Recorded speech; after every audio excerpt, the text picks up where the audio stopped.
Sanibona, igama lami ngihlala eManzimtoti kwindawo yaseLovu. Ekhaya lami lise-Eastern Cape, endaweni yase-Flagstaff. Ngidinga usizo ku-Blaqlife, ngicela ningisize. Nginenkinga la, shuthi indaba yami inde, angazi ngayiqala kuphi ngoba into eyaqala ngisamncane. Njengamanje ngineminyaka ewu-28 kodwa ngikhula nayo.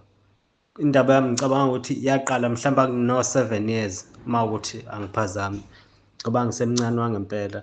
Shuthi abazali bami bagcina bethatha isinqumo sokuthi bathwale ngaleso sikhathi.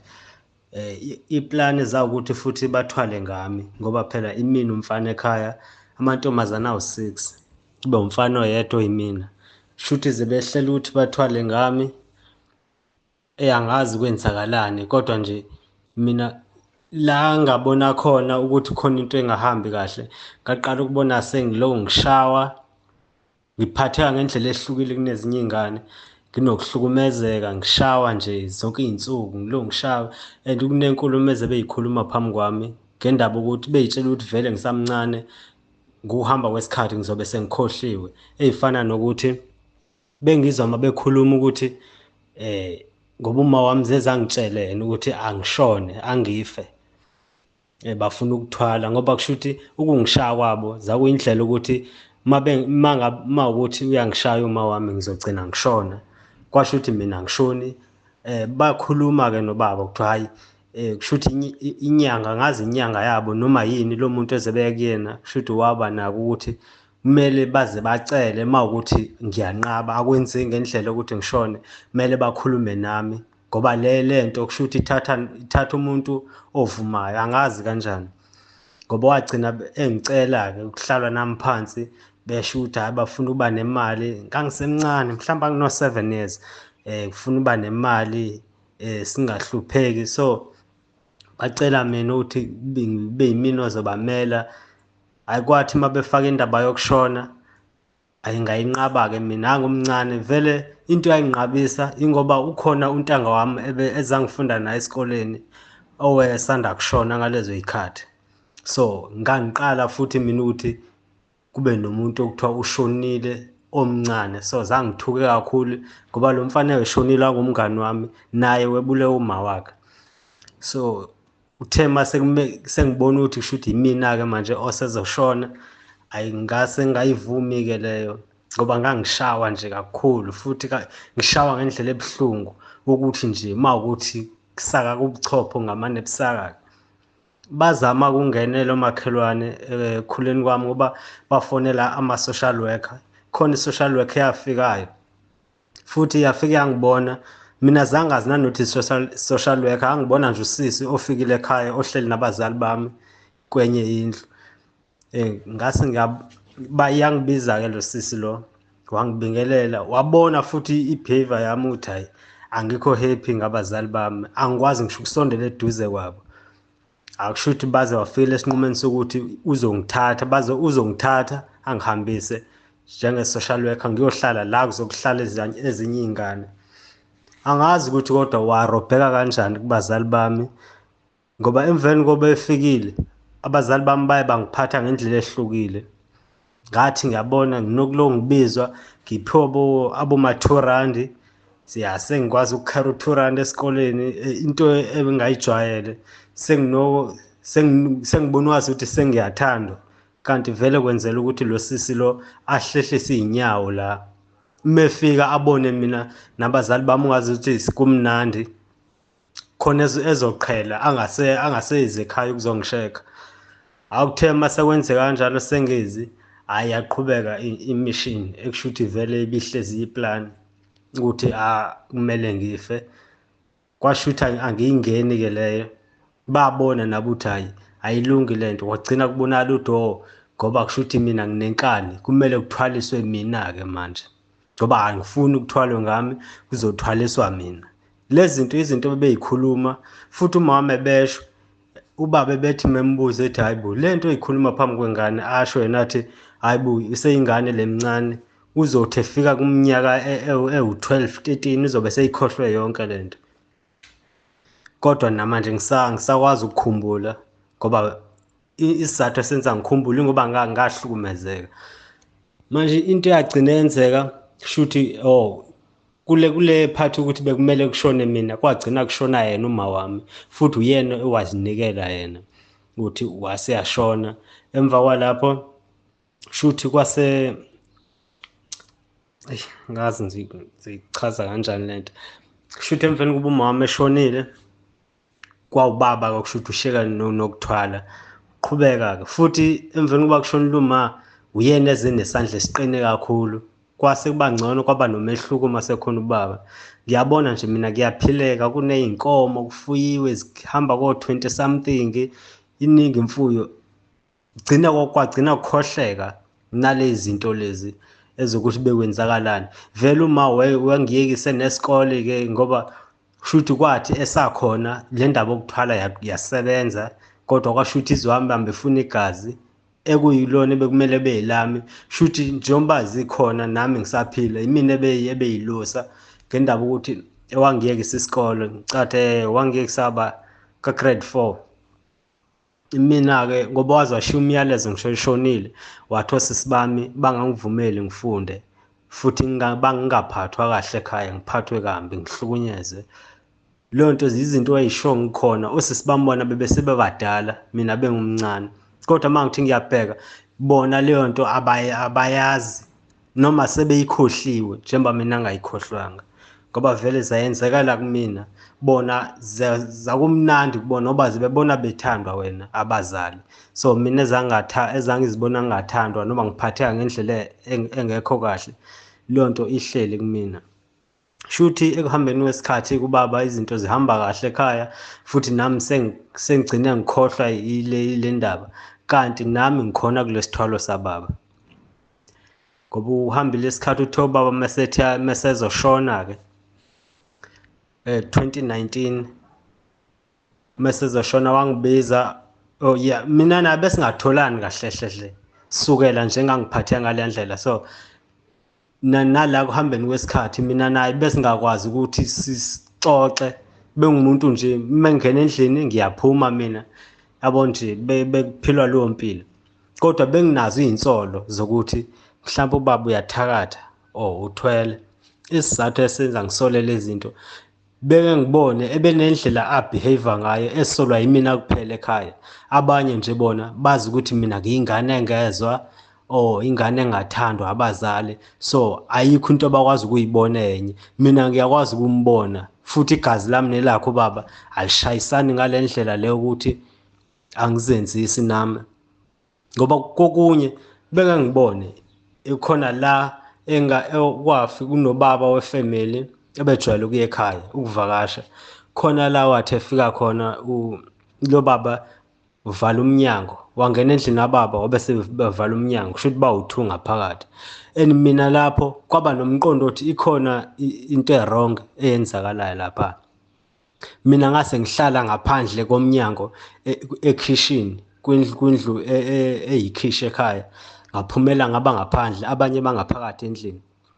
So mangaphandle ngiyabona lapha endlini kababa kushuthi ngizwa la kunento isound ekhalayo la ungazuthi kunomuntu oshawayo futhi umqondo wami ungitshele nje ukuthi umuntu oshawa lapha ubaba wami. Ngaleso sikhathi ubaba uyagula umuntu oshawa lapha ubaba wami futhi lento ayishayelayo hayi ukuthi kuyaliwa cha kuqhutshekwa nento yabo kuyikona ukuthi angazi noma ukuthakatha noma yini ilezo zinto ebesangihlula ukuthi ngiyithole ukuthi yini le aphezukwayo kona bengazi ukuthi kunento wrong. Nanokuthi ke emveni kuba kushonile uma washona kuneminyaka ewu13 emveni kuba kushonile kwahamba isikhashana nje unyaka zawuphele kwahamba inyangana ubaba wasengithatha njengoba bengilala nosisi bami ke endlini ngoba ngisemncane beloko ngithatha ethi angizolala endlini yakhe vele kunombhede u2 umbhede ebelala kona nomunye. So mina ngifike ngisebenzise lo ngilalelo kulo. Bese ugesi bungabikho-ke emakhaya kade kukhanya amakhandlela. La ngabona khona kushuthi ngangilele ebusuku. Ubaba ebe umuntu emva kokushona ebe umuntu othanda abantu besifazane. Kodwa ngiyakhumbula ngobunye ubusuku engangilele ngizwa khona ivoice kama endlini la ngaphakathi. Ngaleso sikhathi sewashona ngoba ngaphaphama, lokuphaphama kokuthi sengihleli amadlebe avulekile kodwa ngisacimezile and ngizimbozile kodwa ngizwa yonke into. Ngiyezwa ukuthi umali okhuluma la endlini, ukhuluma nobaba. Kumnyama mangivula ihlo kancane ngiphenye ngivula ingubo kancane umnyango uvuliwe lapha ngoba njoba kumnyama endlini shuthi yini konje ilight evelile eminyango ile yesibhakabhaka. So kuyakhanya umnyango uyabonakala kumnyama endlini kodwa uyabonakala umnyango ukuthi nangu uvuliwe. Futhi uma uyena owangizwa ukuthi ngihleli manje ngoba kwasho yena wathi sevukile lo asambe siyokhulumela eminyango. And ngicabanga ukuthi ubaba wenako ukuyisola lapha noma wesenkingeni ngoba ngamuzwe esho ethi angazi noma wethatha mina ngiyolala naye ngoba efuna ukuthi lento eseyiqalile seyimcaka mhlawumbe uma ezitshela ukuthi ngasakwazi ukuza noma kuzoba kanjani. Bagcina bephuma-ke nakhona futhi lokhu aphinde kwadlula emqondweni wami ekuhambeni kwesikhathi. Kuthe-ke sengiphaphamile ngoba ubaba ngicathi ushone sengineminyaka ewu-23 bangiphazame. Ilawa ngibiza khona-ke shuthi sezoshona manje isithwalo sakhe kumele sisheke nami. Vele bengivele ngikhona mina kule ndaba yesithwalo. Uyena kodwa okushuthi ebenza zonke izinto yimina ebengazi. Ngoba ilawa ngitshela khona ngendaba zesithwalo ukuthi ngambona nakhona ukuthi akafuni ukusho, akakwazi ukukhuluma lokho eshona le nale. Ucelile ukuthi angibizwe vele mina nasizwani kahle kodwa sethi angibizwe mase ngifika ulele lapha embhedeni sesiwu2 endlini akakusakhulumeki seloko ebakaza ebheka le kwayi nami nje angazi ngicabanga ukuthi ikhona nami into yesilwane egazini lami ngoba nje phela indlela mina ekwenzeka ngayo yimina sengumlida ngenkulumo. Kumina ungazi ukuthi angimina futhi okhulumayo ngoba yimina ezangumbuza ngithi ungibizelani aloko eshona le nale ngithi mina hayi ngitshela ukuthi khona into ofuna ungitshela yona abuze ukuthi efana nani ngithi angazi mhlawumbe kunemfihlo ofuna ukuyisho eyokuthi mhlawumbe uthwele noma ini like nakumina angazi bekwenzakalani ungazi ukuthi khona into noma umuntu ebekuyena okhuluma ngaphakathi ngoba ngiyakhumbula eze ngibuza ukuthi hayi bo leyo nto uyazelaphi. Ngase ngiyamtshela athi hayi ngiyayazi. Ngase ngumlandisa ngendaba yakudala-ke lebo naze bethe ngizokhula ngikhohlwe ngamlandisa ngayo ukuthi hayi phela ngiyakhumbula indlela ebeningiphatha ngayo nanokuthi iplan lenu lalithini kanje noma. Wagcina evuma-ke washo wathi iyona nto angibizela yona le ufuna ukuthi mina ngiqhubeke la nale ndaba lesithwalo lesi sakhe. Ayikwasho ukuthi imali ngiyayithanda ngempela kodwa ngumuntu oyigwala. Wesi ukuthi ukhulunywa ngenyoka phakathi. Inyoka ngiyisaba ngishwifile. Wavesa newasho kena ngoba ngambuza ukuthi mina into kanjani le ngathi akangichazele. Uthe mekhuluma wakhuluma wafaka inyoka ukuthi hayi shuthi ngasikhathi bemshaya emhlane yena ngithi mina angizwe sound bemshaya shuthi uyashawa adabuke la emhlane kuphuma igazi then bese ngena leyo nyoka imkhothe lawo manxeba lawo. Yilapho ke yena kuphakama khona amandla khona. Shuthi ukuze ngibone mina ukuthi bengiyiphathi yaleli plan bekunesikhathi sokuthi ngibe muhle kakhulu kube nesikhathi sokuthi ngive ngigqunqise into engayazi ngibe mnyama yabo nje ngazi ukuthi ngibhuquzile edustini kuphinde kuhambe biye ngishintshe futhi ngibe ngicwebezele ngibe muhle. Ngesikhathi ngicwebezela yila futhi abantu besifazane abangihubha khona mase ngiqonqile nabantu besifazane bayahlehla kancane, lapho angivumelekile mina ukuthi ngilale nabo, ngoba leyo nto ngayithola mina ubaba wami ngesikhathi sesegula, sengitshela ukuthi ngesikhathi ngilala nomuntu ama-sperms ami mangiwakhipha engena kulowo muntu kuphuma amandla wami. Sho nje mina uma ukuthi ngithatha leyo nto ezekhuluma ngayo, kwakumele ngizazi ukuthi umuntu wesifazane angeke ngilale naye, futhi angeke ngisaba nengane. Kuningi yabo, nje ngachaza kushona ilanga, kodwa ngicabanga ukuthi yiloku okuyinkinga. Nengane angikwazi ukuyithola ngala, asizwani nosisi bami, lento angazi ukuthi yenza kanjani. Kwabona osisi bami bewu-6, akho ngisho yedwa oganile futhi akekho osebenzayo. Wangitshela-ke ubaba ukuthi akekho umuntu ozosebenza ekhaya, kuba kanje nje.